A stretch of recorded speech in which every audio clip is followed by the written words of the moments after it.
Auto ಚಾಲಕರ ಬವಣೆಯನ್ನ ಒಂದ್ ಕಡೆ ಗಮನಿಸ್ತಾ ಇದ್ರಿ. ಆಲ್ಮೋಸ್ಟ್ ಎಲ್ಲ ಅಪ್ಪರ್ ಮಿಡಲ್ ಕ್ಲಾಸ್ ಇಂದ ಹಿಡಿದು ಲೋವರ್ ಮಿಡಲ್ ಕ್ಲಾಸ್ ಜನರ ತನಕ ಕೂಡ ಜನ ಸಮಸ್ಯೆಯನ್ನು ಅನುಭವಿಸ್ತಾ ಇದ್ದಾರೆ. ಯಾಕಂದ್ರೆ ರಾಜ್ಯದಲ್ಲಿ ಉದ್ಭವಿಸಿರುವಂತಹ ಸಮಸ್ಯೆ ಅಂತಿಂತದ್ದಲ್ಲ.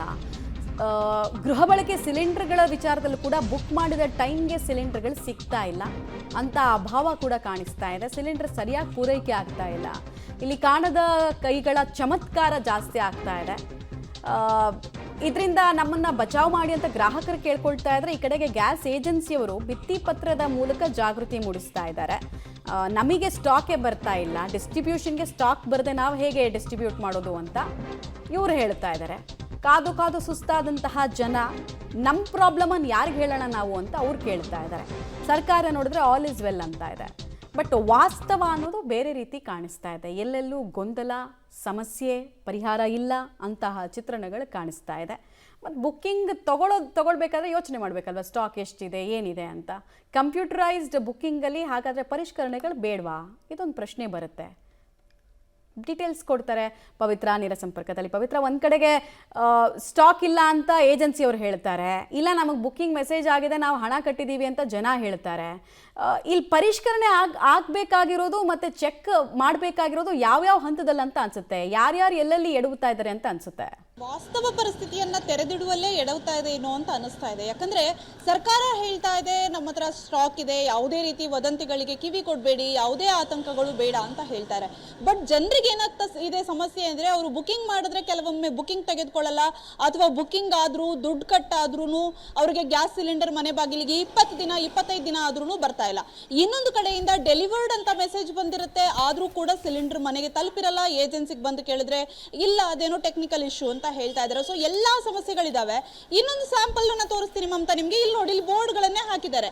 ಯುದ್ಧದಿಂದಾಗಿ ತೈಲ ಕಂಪನಿಯಿಂದ ಸರಬರಾಜೇ ಕೊರತೆ ಇದೆ, ನಾವು ನಿಮ್ಮ ಸೇವೆಗಿರ್ತೀವಿ, ಈ ಸಮಯದಲ್ಲಿ ನಿಮ್ಮ ಸಹಕಾರ ಕೇಳ್ಕೊತಾ ಇದ್ದಾರೆ. ಅಂದ್ರೆ ಇವರಿಗೆ ತೈಲ ಕಂಪನಿಗಳಿಂದಲೇ ಸರಬರಾಜು ಕೊರತೆ ಇದೆ ಅಂತ ಏಜೆನ್ಸಿಗಳೇ ಖುದ್ದು ಒಪ್ಕೋತಾ ಇದೆ. ದೊಡ್ಡದಾಗಿ ಬೋರ್ಡ್ ಅನ್ನ ಹಾಕೊಂಡಿದ್ದಾರೆ.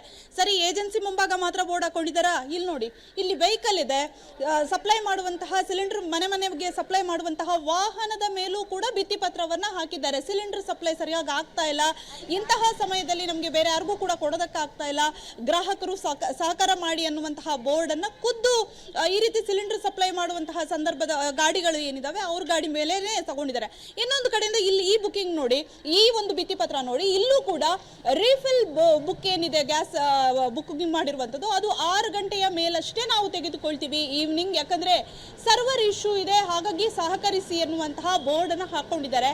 ಇಷ್ಟೆಲ್ಲ ಸಮಸ್ಯೆಯನ್ನ ಇಟ್ಕೊಂಡು ಯಾವುದೂ ಸಮಸ್ಯೆ ಇಲ್ಲ ಅಂತ ಹೇಳಿದ್ರು ಕೂಡ ಜನರಿಗೂ ಕೂಡ ಗೊಂದಲ ಆಗುತ್ತೆ. ಇನ್ನೊಂದು ಕಡೆಯಿಂದ ಕಮರ್ಷಿಯಲ್ ಸಿಲಿಂಡರ್ ವಿಚಾರಕ್ಕೆ ಬಂದ್ರೆ, ಕಮರ್ಷಿಯಲ್ ಸಿಲಿಂಡರ್ ಕೂಡ ಹೋಟೆಲ್ ಅವ್ರಿಗಾಗ್ಲಿ ಅಥವಾ ಬೇರೆ ಪರ್ಪಸ್ಗಾಗ್ಲಿ ಸಿಗ್ತಾ ಇಲ್ಲ. ಅವರು ಕೂಡ ದುಪ್ಪಟ್ಟು ದುಡ್ಡು ಕೊಟ್ಕೊಂಡೆ ಇವತ್ತು ಕೂಡ 5,000 ರೂಪಾಯಿವರೆಗೆ ಡಿಮಾಂಡ್ ಇಡ್ತಾರೆ ಬೇರೆ ಬೇರೆ ಕಾಳಸಂತೆಯಲ್ಲಿ ಅನ್ನುವಂತಹ ಬೇಸರವನ್ನ ಜನ ತೋಡ್ಕೋತಾ ಇದ್ರು. ಸೊ ಒಟ್ಟಾರೆಯಾಗಿ ಪರಿಸ್ಥಿತಿ ಸರಿಯಾಗಿದೆ ಅಂತ ಹೇಳ್ಕೊಂಡೆ ಜನ ಸಾಕಷ್ಟು ತೊಂದರೆಗಳನ್ನ ಅನುಭವಿಸ್ತಾ ಇದ್ದಾರೆ. ಇವತ್ತಿಗೂ ಏಜೆನ್ಸಿಗಳ ಮುಂಭಾಗ ಜನ ಗ್ಯಾಸ್ ಸಿಲಿಂಡರ್ಗಾಗಿ ಪರದಾಟ ಪಡುವಂತಹ ಪರಿಸ್ಥಿತಿ ನಿರ್ಮಾಣ ಆಗ್ತಾನೆ ಇದೆ. ಸೊ ಯಾವ ರೀತಿ ಅದನ್ನ ಸಾರ್ಟ್ ಔಟ್ ಮಾಡುತ್ತೆ ಏನು ಅನ್ನುವಂಥದ್ದು ಗೊತ್ತೇ ಆಗ್ತಾ ಇಲ್ಲ. ಏಜೆನ್ಸಿಯವರು ಕೂಡ ಅದೇ ರೀತಿಯ ಗೊಂದಲದಲ್ಲೇ ಇದ್ದಾರೆ ಮಮತಾ. ರೈಟ್, ಧನ್ಯವಾದ ಪವಿತ್ರ ತಮ್ಮ ಮಾಹಿತಿಗಾಗಿ. ಮ್ಯಾನೇಜ್ ಮಾಡುವಲ್ಲಿ ಮತ್ತೊಮ್ಮೆ ಸಂಬಂಧಪಟ್ಟಂತಹ ಅಧಿಕಾರಿಗಳು ಎಡವಿರೋದು ಗೊತ್ತಾಗ್ತಾ ಇದೆ. ಒಂದು ಕಡೆಗೆ ಬ್ಲ್ಯಾಕ್ ಮಾರ್ಕೆಟಲ್ಲಿ ಸ್ಟಾಕ್ ಆಗ್ತಾ ಇದೆ, ಇನ್ನೊಂದು ಕಡೆಗೆ ಅಂದುಕೊಂಡ ಟೈಮಿಗೆ ಇಲ್ಲಿ ಸ್ಟಾಕ್ ಇರೋದು ಸರಬರಾಜು ಆಗ್ತಾ ಇಲ್ಲ. ಸೊ ಮ್ಯಾನೇಜ್ಮೆಂಟಲ್ಲಿ ಕಂಪ್ಲೀಟಾಗಿ ಫೇಲ್ಯೂರ್ ಆಗ್ತಾ ಇದ್ದಾರಾ? ಹಿಂದಿನ ಸಮಸ್ಯೆಗಳಿಂದ ಪಾಠ ಕಲ್ತಿಲ್ವಾ? ಹಾಗಾದರೆ ಹಿಂದೆ ಈ ಥರದ್ದು ಇದೇ ಸಿಮಿಲರ್ ಇರುವಂತಹ ಅನೇಕ ಸಮಸ್ಯೆಗಳನ್ನು ಭಾರತ ನೋಡಿದೆ. ಬಟ್ ಸ್ಟಿಲ್ ಅಧಿಕಾರಿಗಳು ಎಚ್ಚೆತ್ತುಕೊಳ್ಳೋದಕ್ಕೆ ಅಥವಾ ಅವರೂ ಕೈ ಜೋಡಿಸಿದಾರ ಅನ್ನೋ ಅನುಮಾನ ಕೂಡ ಬರುತ್ತೆ. ಇಲ್ಲಾಂದರೆ ಹೇಗೆ ಮ್ಯಾನೇಜ್ ಮಾಡೋಕ್ಕಾಗ್ತಾ ಇಲ್ಲ? ನೀವು ಜಸ್ಟ್ ಸಾಮಾಜಿಕ ಜಾಲತಾಣದಲ್ಲಿ ತೆಗೆದು ನೋಡಿ, ಹೋಟೆಲ್ ಮಾಲೀಕರು ಅವರ ಅಸಹಾಯಕತೆಯನ್ನು ತೋಡ್ಕೊಳ್ತಾರೆ. ಬ್ಲ್ಯಾಕಲ್ಲಿ ಸಿಗುತ್ತೆ, ನಾರ್ಮಲಾಗಿ ಸಿಗಲ್ಲ ಗ್ಯಾಸ್ ಅಂತ.